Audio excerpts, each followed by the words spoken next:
would get to be able to imagine these things like I imagine them. Of course, I was an ordinary person who studied hard. There's no miracle people. It just happens they got interested in this thing and they learned all this stuff. They're just people. There's no talent, a special miracle ability to understand quantum mechanics or a miracle ability to imagine electromagnetic fields that comes without practice and reading and learning and study. So if you say you take an ordinary person who's willing to devote a great deal of time and study and work and thinking and mathematics and time, then he's become a scientist. The great difference in what goes on in the head when people think they're doing the same thing. And so it struck me, therefore, if that's already true at the most elementary level, that when we learn the mathematics and the Bessel functions and the exponentials and the electric fields and all these things, that the imageries and method by which we're storing it all and the way we think about it could be really, if we could get into each other's heads, entirely different. And in fact, why somebody sometimes has a great deal of difficulty understanding a point which you see as obvious, and vice versa, it may be because it's a little hard to translate what you just said into his particular framework and so on. Now I'm talking like a psychologist, and you know I know nothing about this. Suppose that little things behaved very differently than anything that was big. Anything that you're familiar with, because you see, as the animal evolves and so on, and its brain evolves, it gets used to handling, and the brain is designed for ordinary circumstances.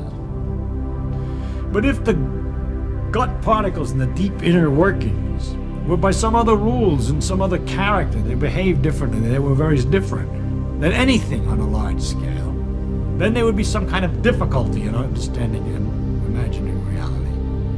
And that difficulty we are in. The behavior of things on a small scale is so fantastic. It's so wonderfully different, so marvelously different than anything that behaves on a large scale. You say electrons act like waves. No, they don't exactly. They act like particles. No, they don't exactly. They act like a kind of a fog around the nucleus. No, they don't exactly. And if you would like to get a clear, sharp picture of an atom, so that you can tell exactly how it's going to behave correctly, and have a good image, in other words, a really good image of reality, I don't know how to do it. Because that image has to be mathematical. We have a mathematical expression, strange as mathematics, I don't understand how it is, but we can write mathematical expressions and calculate what the thing is going to do without actually being able to picture it. It would be something like a computer that you put certain numbers in and you have the formula for it, what time the car will arrive at different destinations, and the thing does the arithmetic to figure out what time the car arrives at the different destinations, but cannot picture the car. It's just doing the arithmetic. So we know how to do the arithmetic, but we cannot picture the car. No, it's not 100%, because for certain approximate situations, a certain kind of approximate picture works, that is simply a fog around the nucleus that when you squeeze it, it repels you, is very good for understanding the stiffness of material. That it's a wave which does this and that is very good for some other phenomenon. All right? So when you're working with certain particular aspects of the behavior of atoms, for instance, when I was talking about temperature and so forth, that they're just little balls is good enough, and it gives a very nice picture of temperature.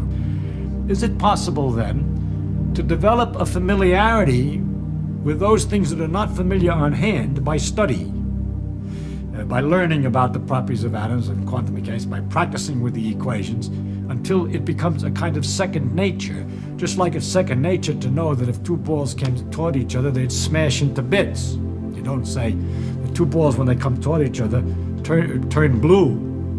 You know what they do.